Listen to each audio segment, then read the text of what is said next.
السلام علیکم ورحمۃ اللہ وبرکاتہ۔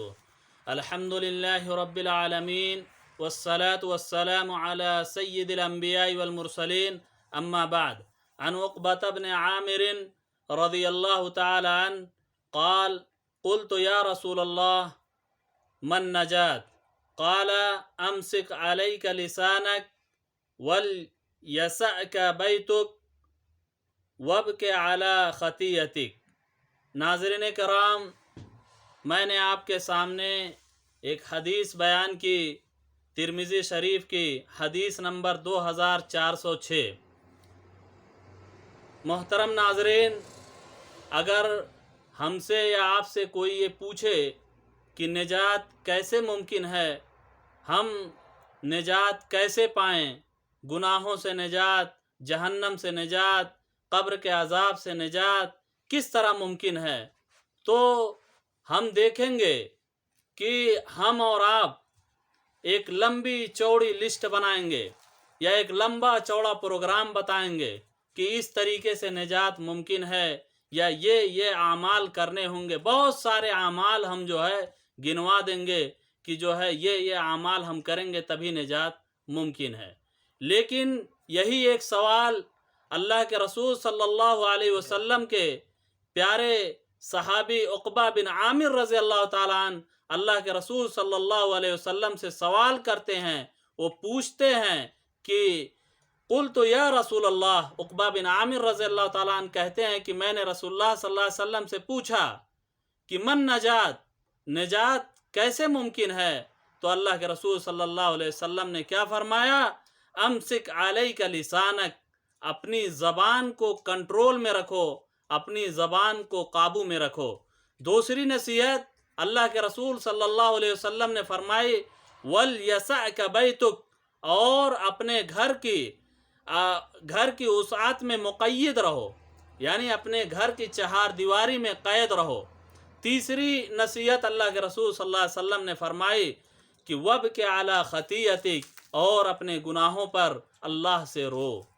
ناظرین کرام، ایک لمبی چوڑی لسٹ اللہ کے رسول صلی اللہ علیہ وسلم نے نہیں تیار کی، نہ ایک لمبی چوڑی نصیحت اللہ کے رسول صلی اللہ علیہ وسلم نے کی، بلکہ مختصراً اللہ کے رسول صلی اللہ علیہ وسلم نے 3 نصیحتیں عقبہ بن عامر رضی اللہ تعالیٰ عنہ کو کی، اور یہ نصیحت قیامت تک کے آنے والے تمام انسانیت کے لیے نصیحت ہے کہ ان 3 باتوں پر عمل کر لے، جو ہے اس سے نجات ممکن ہے۔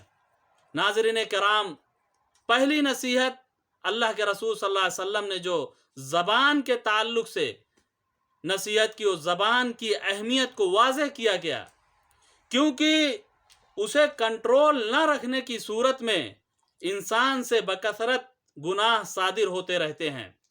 زبان ہی ایک ایسی چیز ہے جو انسان کو جو ہے، زبان پر جب انسان کنٹرول نہیں رکھتا تو زبان سے بے ساختہ غلط کلمات نکل جاتے ہیں، غلط چیزیں نکلتی رہتی ہیں، غلط باتیں نکلتی رہتی ہیں، حتیٰ کہ زبان سے انسان آج گالی گلوچ بھی دیتا ہے، لوگوں کی برائیاں کرتا ہے، غیبتیں کرتا ہے، چغل خوریاں کرتا ہے، ایک دوسرے پر بہتان تراشیاں کرتا ہے۔ یہ ساری چیز کا تعلق زبان سے ہے۔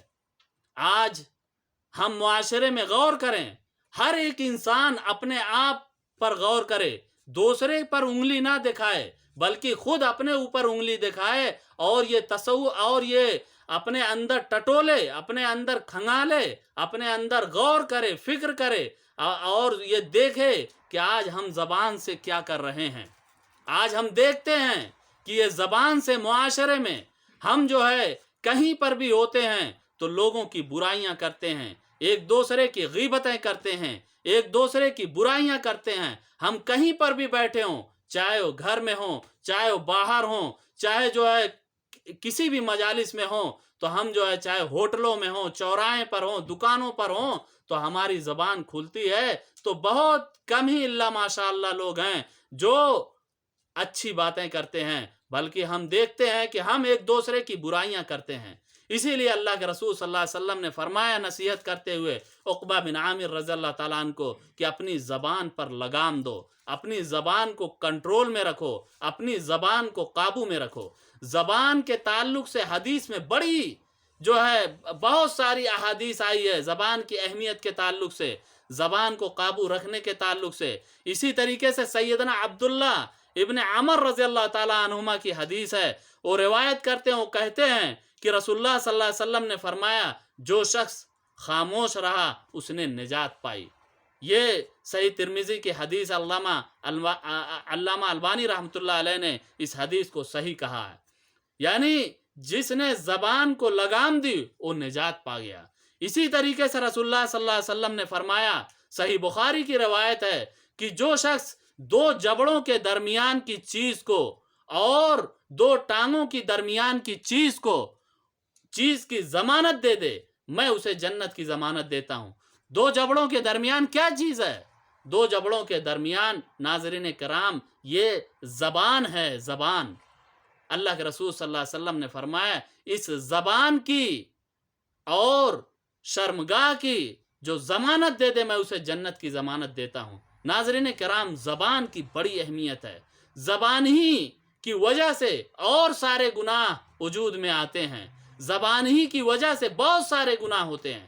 اس لیے اللہ کے رسول صلی اللہ علیہ وسلم نے زبان کو قابو کرنے کے لیے کہا ہے، زبان کو لگام دینے کے لیے کہا ہے۔ زبان کی ضمانت جو دے دے اللہ کے رسول صلی اللہ علیہ وسلم نے اسے جنت کی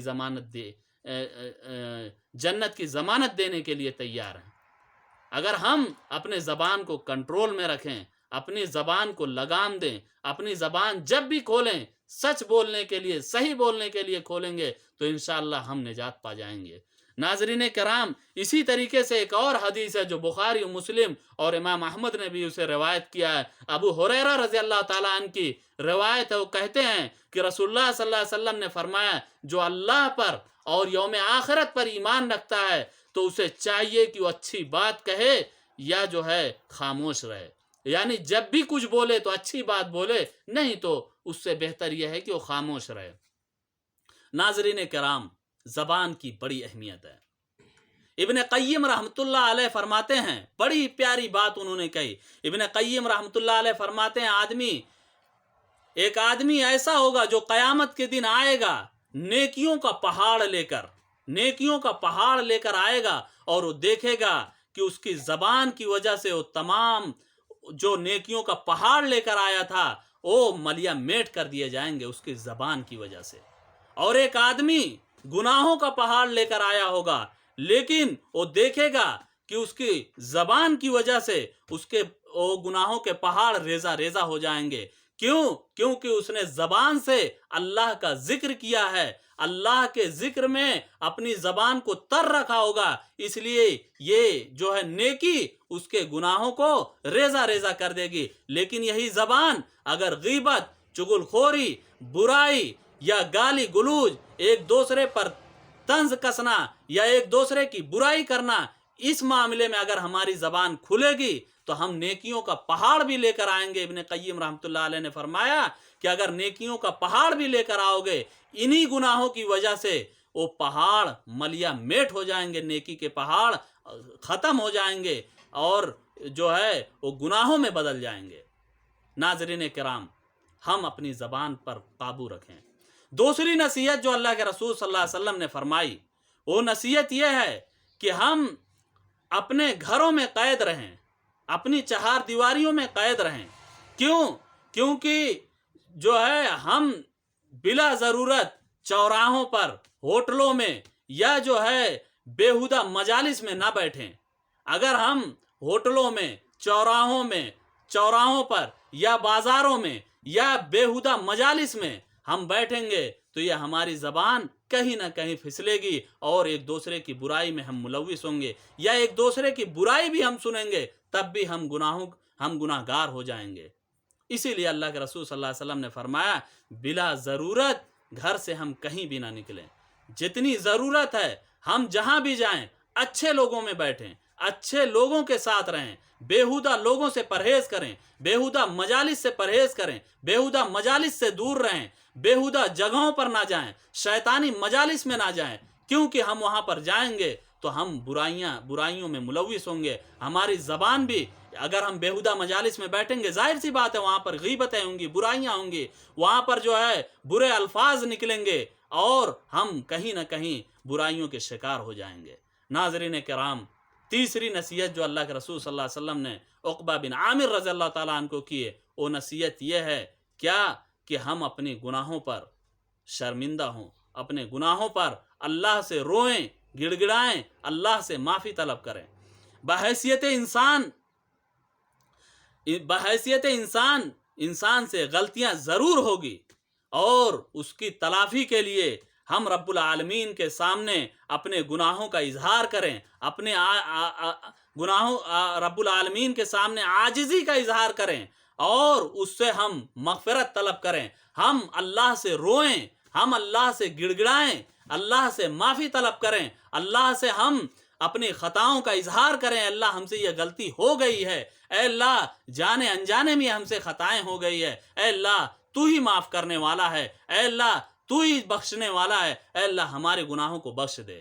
یعنی اللہ سے ہم روئیں، آنسو بہائیں، نادم اور شرمندہ ہوں، اللہ سے گڑ گڑا کر ہم توبہ و استغفار کریں. یہ تیسری نصیحت اللہ کے رسول صلی اللہ علیہ وسلم نے فرمایا عقبہ بن عامر رضی اللہ تعالیٰ. یہ نصیحت قیامت تک آنے والی انسانیت کے لیے ہے، تمام مومنین کے لیے ہے، تمام مسلمانوں کے لیے نصیحت ہے. ناظرین کرام، ہم ان تینوں چیزوں پر غور کریں کہ آج ہمارا کیا حال ہے. ہم زبان کے معاملے میں ہمارا کیا حال ہے، ہم مجالس کے معاملے میں کہاں اٹھتے ہیں، کہاں بیٹھتے ہیں، کہاں رہتے ہیں، کس کے ساتھ جاتے ہیں، کس کے ساتھ آتے ہیں، ہمارے دوست کیسے ہیں، ہم جو ہے جن کے ساتھ بیٹھتے ہیں وہ اچھے لوگ ہیں یا برے لوگ ہیں، ہم جن کے ساتھ بیٹھتے ہیں ہم ان کے ذریعے ہم جو ہے گناہ کما رہے ہیں یا نیکی کما رہے ہیں، اس کا ہم تصور کریں، خیال کریں. ہم اپنے اندر جھانک کر دیکھیں کہ ہم کہاں پر ہیں. اور تیسری چیز جو ہے، ہم گناہ بھی کرتے ہیں اور اللہ سے ہم روتے بھی نہیں ہیں، گڑ گڑاتے بھی نہیں ہیں، معافی بھی نہیں مانگتے، بلکہ گناہ پر گناہ، گناہ پر گناہ، گناہ پر گناہ کرتے ہیں. ہمارے دل اتنا سیاہ ہو چکے ہیں کہ ہمیں وہ گناہ ہی نہیں لگتے، ہمیں گناہ ہی نہیں لگتے. جھوٹ بولتے ہیں، جھوٹ کو ہم جو ہے گناہ کا تصور ہی نہیں کرتے، بلکہ ہم دھڑلے سے جھوٹ پر جھوٹ بولتے رہتے ہیں اور ہم اسے گناہ ہی نہیں مانتے، جبکہ جھوٹ تمام برائیوں کی جڑ ہے. اسی طریقے سے غیبتیں کرتے ہیں، چغلیاں کرتے ہیں، ایک دوسرے پر بہتان تراشیاں کرتے ہیں، ایک دوسرے پر الزام تراشیاں کرتے ہیں، ہم ایک دوسرے کی برائیاں کرتے ہیں، ایک دوسرے کے ہاں چغل خوریاں کرتے ہیں، ایک دوسرے سے رشتہ توڑتے ہیں اور رشتہ توڑواتے بھی ہیں. یہ سارے گناہ کرتے ہیں، لیکن ہم اسے گناہ نہیں سمجھتے. یہ بہت بڑے گناہ ہیں. اس پر ہمیں اللہ سے نادم ہونا چاہیے، شرمندہ ہونا چاہیے، اللہ سے رونا چاہیے، اللہ سے توبہ و استغفار کرنا چاہیے. ناظرین کرام، یہ 3 نصیحتیں ہیں. ہم ان 3 نصیحتوں کو اللہ کے رسول صلی اللہ علیہ وسلم نے جو عقبہ بن عامر رضی اللہ تعالیٰ عنہ کو یہ نصیحت کی تھی، ہم بھی اس نصیحت پر عمل کریں، اللہ سے روئیں اپنی خطاؤں پر، اور بلا ضرورت جو ہے بیہودہ مجالس سے دور رہیں، اور ہم جو ہے اپنی زبان کو جب بھی کھولیں اچھے کلمات کے لیے کھولیں. ہم ان 3 باتوں پر عمل کریں. اللہ تعالیٰ کہنے سننے سے زیادہ عمل کرنے کی توفیق عطا فرمائے. آمین. وآخر دعوانا ان الحمد للہ رب العالمین فاستغفرہ انہ هو الغفور الرحیم. ناظرین کرام، ویڈیو کو زیادہ سے زیادہ لوگوں تک شیئر کریں تاکہ کار خیر میں آپ بھی جو ہے حصہ بنیں، اور یہ نیکی پھیلانا، نیکی کا کام کرنا، یہ صدقہ جاریہ ہے، اور اس صدقہ جاریہ کا حصہ بنیں، لوگوں تک شیئر کریں، اور جو ہے چینل کو سبسکرائب بھی کر لیں. سعد اسلامک چینل کو سبسکرائب بھی کریں، لائک بھی کریں، کمنٹ بھی کریں، تاکہ سبسکرائب کریں اور نوٹیفیکیشن آل پر ہم بٹن دبا دیں، تاکہ ہم کوئی بھی ویڈیو جاری کریں، اچھی باتیں، اچھی چیزیں، حدیث اور قرآن جب بھی اپلوڈ کریں تو آپ تک فوراً پہنچے، اور اس ویڈیو کو آگے شیئر کریں، اس کار خیر میں حصہ بنیں. جزاکم اللہ خیر، والسلام.